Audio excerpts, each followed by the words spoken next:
തൊഴിലുറപ്പ് പദ്ധതിയെ തകർക്കുന്ന കേന്ദ്ര സർക്കാർ നടപടി പിൻവലിക്കുക, തൊഴിലാളി വിരുദ്ധ തൊഴിൽ കോഡുകൾ പിൻവലിക്കുക എന്നീ ആവശ്യങ്ങൾ ഉന്നയിച്ച് AITUC സംഘടിപ്പിച്ചിട്ടുള്ള പ്രക്ഷോഭത്തിൻ്റെ ഭാഗമായി AITUC വൈക്കം മണ്ഡലം കമ്മിറ്റിയുടെ നേതൃത്വത്തിൽ വൈക്കം BSNL ഓഫീസിലേക്ക് നടത്തിയ മാർച്ച് AITUC ജില്ലാ സെക്രട്ടറി ജോൺ വി ജോസഫ് ഉദ്ഘാടനം ചെയ്തു.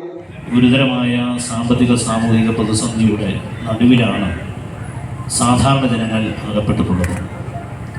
അത്തരമൊരു സാഹചര്യം സൃഷ്ടിക്കുന്നതിൽ ഇന്ത്യ ഭരിക്കുന്ന ഭരണകൂടത്തിൻ്റെ നിലപാടുകളാണ് മഹാഭൂരിപക്ഷം വരുന്ന ദരിദ്ര ജനവിഭാഗത്തെ ജീവിതത്തിൻ്റെ കൈപ്പേറിയ അനുഭവങ്ങളിലേക്ക് തള്ളി വീഴ്ത്തപ്പെടുന്നത്.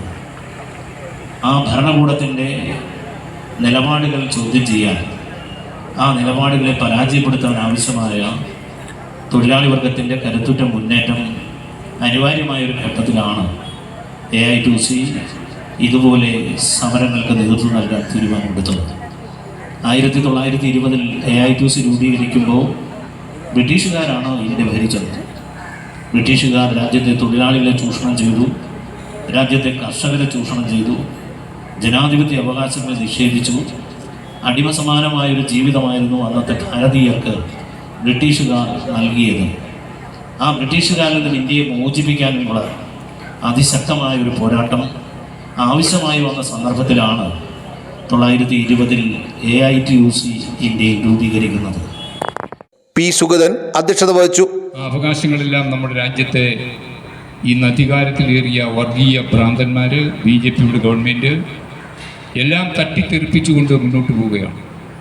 44 ലേബർ തൊഴിൽ നിയമങ്ങൾ മാറ്റി 29ആക്കി.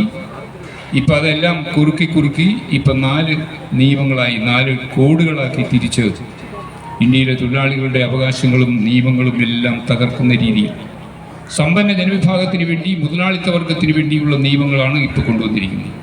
തൊഴിലാളിക്ക് സമരം ചെയ്യാൻ അവകാശമില്ല, സംഘടിക്കാൻ അവകാശമില്ല, ട്രേഡ് യൂണിയൻ നിയമങ്ങളൊന്നുമില്ല. ആർക്കും ഏത് സമയത്തും തൊഴിലാളി പിരിച്ചുവിടാനും തൊഴിലാളി അവകാശങ്ങൾ കവർന്നെടുക്കാനും ഏത് തൊഴിലുടമയ്ക്കും ഇന്ന് അധികാരമുണ്ട്.